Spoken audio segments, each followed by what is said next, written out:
What's going on YouTube? My name is Mr. Crippled, and today I'm going to be bringing you the top 3 easiest jungles to play in Smite 2. Now before we get into the video, don't forget to like, comment, and subscribe, and if you'd like to keep up with any future content, I will be leaving a link to my Discord and my Twitch in the description below. As with previous videos, this is not pertaining to any particular tier list. This is just purely talking about characters that you can just pick up and play and perform well. And since jungle is the second hardest role in the game, it's probably going to be very important for you to at least have some guys that can kind of hold your hand while you're learning the role. So at number 3, I want to talk about Poseidon. Making this top 3, I'll admit, is a little bit difficult. I want to take into consideration aim, how hard the character is, how good they are at rotating, especially when it comes to the jungle role. And Poseidon kind of just checks all those boxes. Has a AoE cripple that is on a fairly low cooldown, and it slows. He has a movement speed stem that also gives him more attack speed and letting him hit harder. The 1 is a little bit difficult, but while the 2 is active, you get 3 of these little instead of just the 1 wave, you get 3, making it a little bit easier to hit. And plus, anybody would tell you that suddenly getting hit with this out the jungle is super annoying to deal with, and it does a lot of damage. So he has a really easy combo that you can do. You just drop 3, drop your ult, and most people by that point should die. And since you're the jungler and you're constantly going to be rotating, the team has to be always wary about that random Kraken coming out the jungle. And the good thing about it is that because bees is so important, it's probably going to be very rare that an enemy team builds Aegis against you. Not to say that it won't happen, but there's a good chance that it won't. So you should be able to get just a lot of free damage with the ult, especially rotating. So for the jungle build for Poseidon, contrary to being a mage in mid, rather than going Conduit, Gem, or Sands at a time, there's only 2 starters that you can really build right now, and that's Bumba's Golden Dagger and Bumba's Cudgel. Now, they did recently change Bumba's Golden Dagger to where instead of giving cooldowns, it does give you attack speed, and it will make your basic attacks and your basic attacks do 75 true damage, and your abilities do 50% more damage against jungle camp structures and bosses. And your basic attacks will deal bonus physical damage to all enemies within your target. So if they're standing next to each other, you just get a lot of value out of this. You can build this on Poseidon. I wouldn't, per se. Not because he's not going to benefit from it, but because of how your combo works, it'll probably be better to go Bumba's Cudgel and just get the extra cooldowns, to be honest with you. Especially since this does help reduce your cooldowns after hitting an auto after you cast an ability. So this is probably going to be his best starting item. After this, if you want cooldowns early, you can go Spirit Deso. If you want the power, then you can just go generic mage build. So you can go Book of Thoth, Spirit Deso, Obsidian Shard, Divine Ruin, Rod of Tahuti, and then maybe 1 more cooldown item, so maybe Gem of Focus if you want the extra movement speed. Maybe you can go Soul Gem, you can go Staff of Mirrodin here, you can go more Pen, you can go Totem of Death. Completely up to you what you want your last card to be, but that could be a pretty generic build you can run on him. If you want something that is more, that you can get online a little bit quicker, without having to sacrifice too much damage, then I would recommend this build. So you still go Bumba's Hammer, and then immediately build into Doom Orb. This will give you a lot of movement speed, and Poseidon already has a natural movement speed stem, so he's going to be able to get around the map very, very quickly while also giving him penetration. And he's always going to have the stacks of Doom Orb up since he's going to be in the jungle, and he doesn't really have to worry too much about just being in wave. So this does help his rotation potential. After this, I would go Spirit Deso because, you know, you still need the pen, you still need the cooldowns. After that, you can go immediately into Rod of Tahuti just to get an even bigger power spike, or you can go into Divine Ruin if you need the anti-heal. Most cases, you're not going to need the anti-heal too early. Pele has been seeing a lot of play in jungle lately, so take that with a word of caution, but this is how I would usually start. And then you would just go to generic stuff. You can go Divine Ruin here. You can go Ob Shard here. That way you can just stack out as much pen as possible. And then your last card, whether it's the very last card or however you want to build this, is completely up to you. It is a flex spot. Again, Gem of Focus is right there. Stacking that with Doom Orb is going to be very difficult to catch you. You can go Chronos Pendant, so that way, since you're going to be lacking in cooldown, since you're going to be lacking in a little bit of damage, you can make up for it by spamming more often. It's completely up to you how you want to build this last card, but this is what I would go for Poseidon. Alright, so at number 2, I want to go ahead and talk about Fenrir. Now, I would have put him at number 1 because he is functionally probably the easiest jungler. He's not super difficult. He has a stem, the brutalize auto targets. The leap can be take a little bit of time to get used to, but it's a free stun once you have your stacks up. And then he has the good boy ult where he just grabs you, right? Really great beads burner. Does pretty decent damage on hit too still. And he can hit pretty hard. However, there's 2 reasons why I have him at number 2 instead of number 1. At late game, Fenrir struggles because his brutalize makes him a sitting duck since he has to wait for all 3 hits to come out. And if you're jungling, more than likely, you're not going to be building tanky. Now, there is meta tanks right now. That's something I'll probably go over in a later video and explain how to build them, but this is purely just for our DPS people.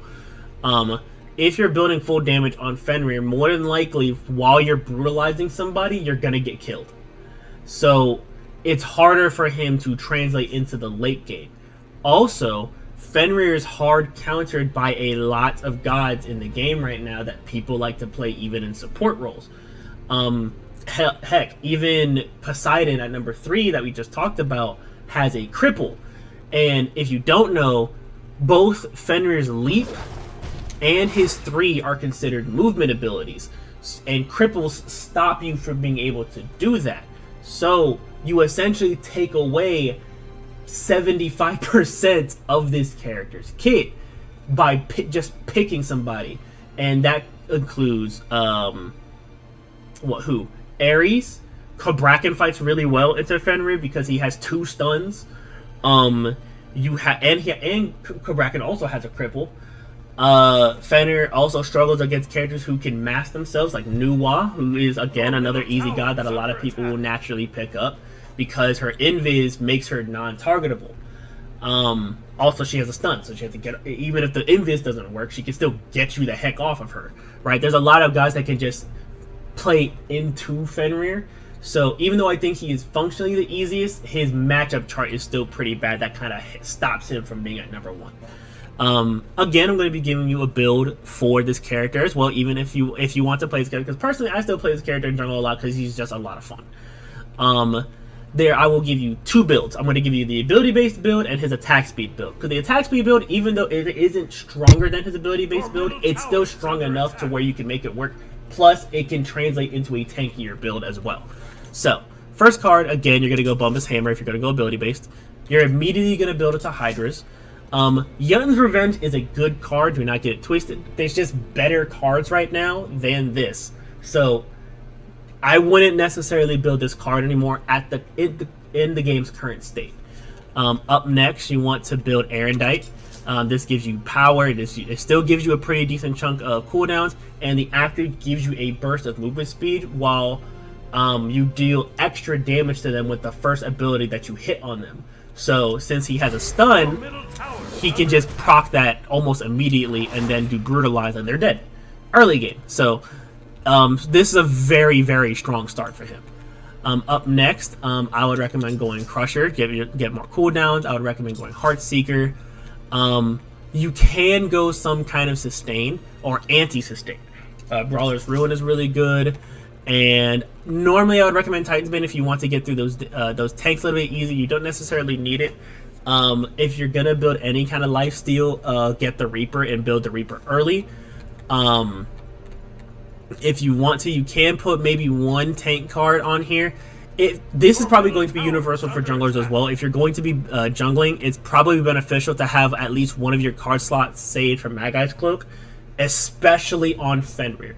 Because, like I said, during his Brutalize, he is basically a walking target, and somebody can CC him and stop you from killing somebody. Having a Magi Cloak gives you the opportunity to still kill that person and gives you free beats. And then on top of that, if you're hateful like me and you don't want to go blink on him, you can go beads on him instead. So now you have double beads. You just can't panic when you're using them. So it gives you all the opportunities to kill somebody. This build still hits incredibly hard. Up next, I'm going to go ahead and give you the attack speed build. Okay, so I had to leave the jungle practice, then come back in because for some reason you can't sell your starter item in jungle practice. But anyway, for this build, instead of going Bumba's Cudgel, you're going to go Bumba's Spear, because this is going to help add on to your attack speed, making it a lot better. You're going to be focusing a lot on leveling your stim and your 1. You can still level the 3, because the 3 still hits the hardest, but since you're going for attack speed, it's better to have uptime doing this than trying to do this, because you're not going to get as much damage from your Brutalize since you're going attack speed. So after that, I would recommend going into Dagger of Frenzy here. Get your active out the way. This helps his attack speed a lot, and then popping it makes you attack even faster, and your autos do more damage. After this, you have a couple options. You can go more attack speed just to help you get through tanks and go Kin's Blade here, or you can go tanky and go Berserkers. I would recommend going Berserker second card if you're going to go attack speed Fenrir out the jungle. Reason being is because it gives you defenses, lets you auto faster, you gain damage mitigations when you drop below a certain threshold of health as well. And plus you're going to be having this and this up at all times, so other auto attackers will basically not be able to fight you at this point. After this, you can go crit if you want to. I don't necessarily recommend building crit if you're going to go Berserker Shield, but hey, it is up to the person, and your goal is to kill the squishies, so by all means, if you want to build crit, go ahead and build your crit. Me personally, I'm going to go Kin's Blade here. You need to be able to go ahead and kill the tanks. A lot of people do build Broggy's Harp on him. I'm not a believer in building Broggy's Harp on anybody, really. I just think there's so many better cards right now that I don't think that card is worth it. So after this, I like going some Pen, because we want to attack as quick as possible and we want to shred through those protections as quick as possible. So Executioner. At this point, you have two options. Option number one that I like to go, if I'm going to go, especially if I'm going to go Berserkers out the jungle, is to build another defensive item. You can go Void Shield here. You can go another active item and go, where is it? Pharaoh's Curse. That way you get more protections and attack speed while also slowing the enemy team. This card is very flooded. I would recommend building this here. But again, if you watch my other videos, I'm not a really big believer in double relics or double actives anyway. And it's awkward for me to control because I play on controller and I'm on PC. But for me, it's awkward to control, so I don't personally like it. If you like it, I would go Pharaoh's Curse. There's no reason not to build it. And if you want to be lazy and just get the attack speed, just go Shogun's Ofuda. I don't believe in this card either, but just go one of those cards. And then after either one of these, then you want to round out and get one more attack speed card. I would recommend Bloodforge here. I would recommend Dominance. You can Troll, you can get Haste and Fatalis. I don't recommend this. You can go Odysseus Bow here. Just something to give you a little bit more attack speed. Going crit out the jungle will probably help. Or if you absolutely need to, you can go as Broggy's Harp. If you're going to get Broggy's Harp, get it early. But if you're not, then anything else will suffice. And again, same thing. Since you're jungling and you're playing Fenrir, Magi's Cloak is also a very good option here. So even though you're not going to have a lot of damage per se, like quick damage, you're still going to be attacking fast enough and doing enough damage to where it doesn't matter. And just so y'all could be a believer, because I like showcasing it on enemy bots, if you run up on somebody, Dagger of Frenzy, you can basically kill them. And you're going to be tanky enough to where if they try to fight you back, they're not going to be able to do as much damage. And as you can see, it functions pretty well without any buffs. This is with just his buff.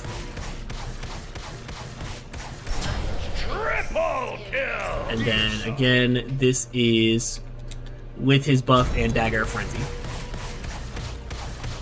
Still pretty decent enough damage. And then if you don't want to go berserkers, if you don't want to go shoguns, and if you don't want to go magis, and you just want to do pure damage, then again, go crit. There's nothing wrong with going crit. You go this, and you go this. Spawn Godbot. And they die. This is probably going to be more appealing to most people because big numbers go burr. Right? But again, you're playing Fenrir. The ability-based one is probably going to be better, but if you want to have fun, build this. And finally, I want to talk about Loki. Loki is by far the easiest jungler, is one of the easiest junglers in the game. Purely because there's not a lot of counterplay to him.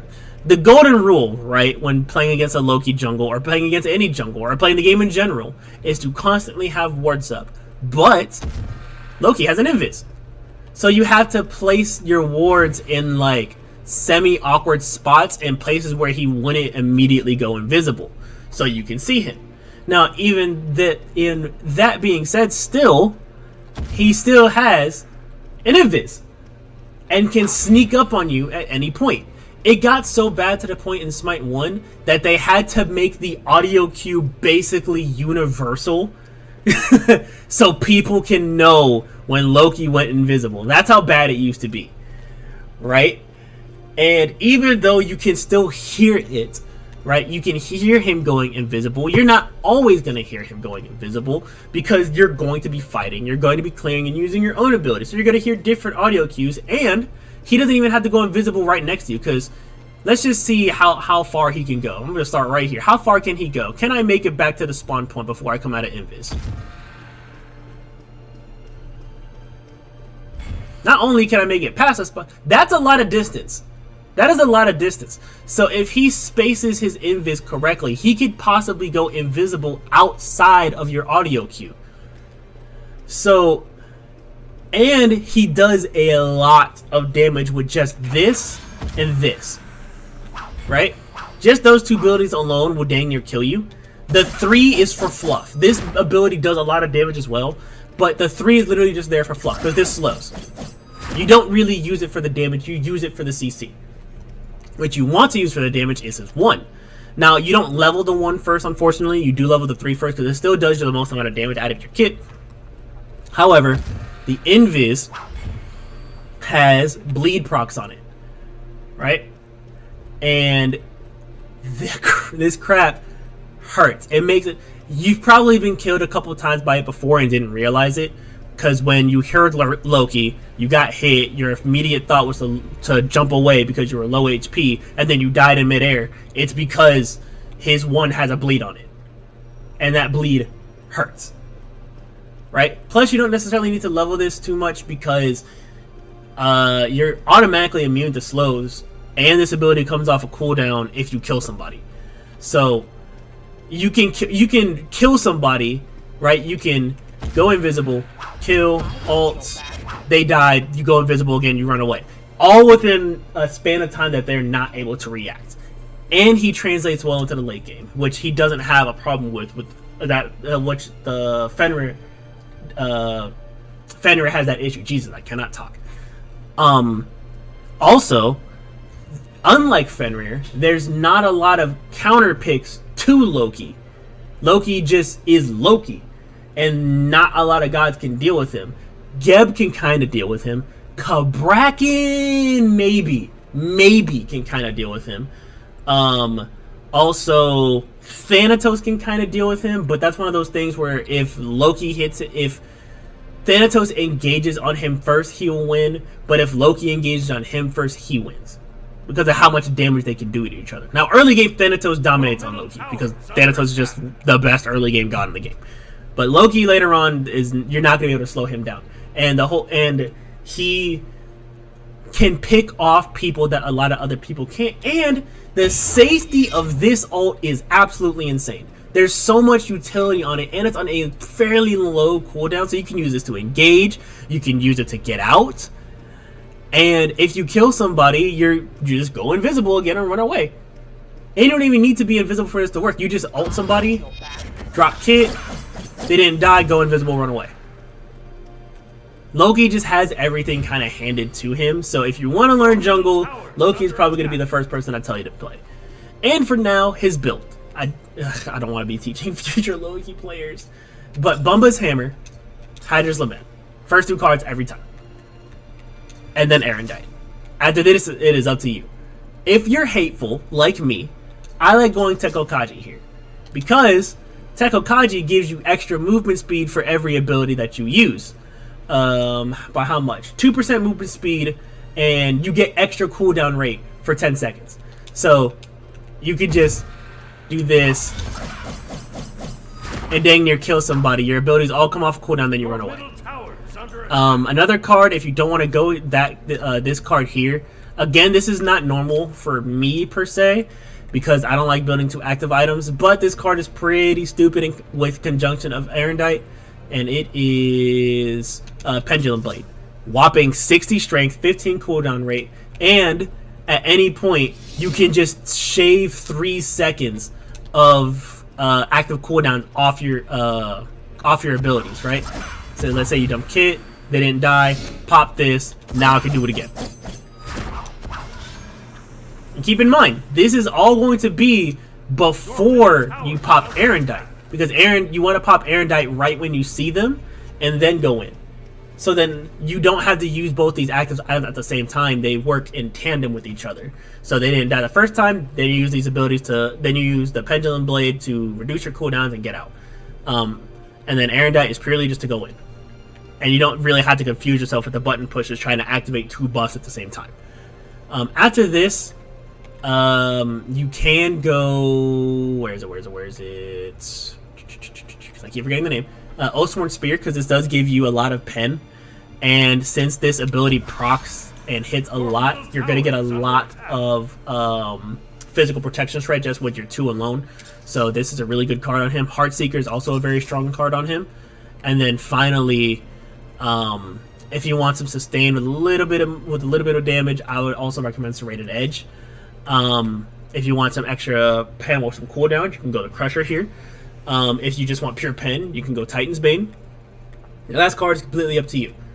Or, in some other cases, Bloodforge is also a really good card on him for another active item. Again, I don't recommend building more than 2, but if you absolutely want this card, you can.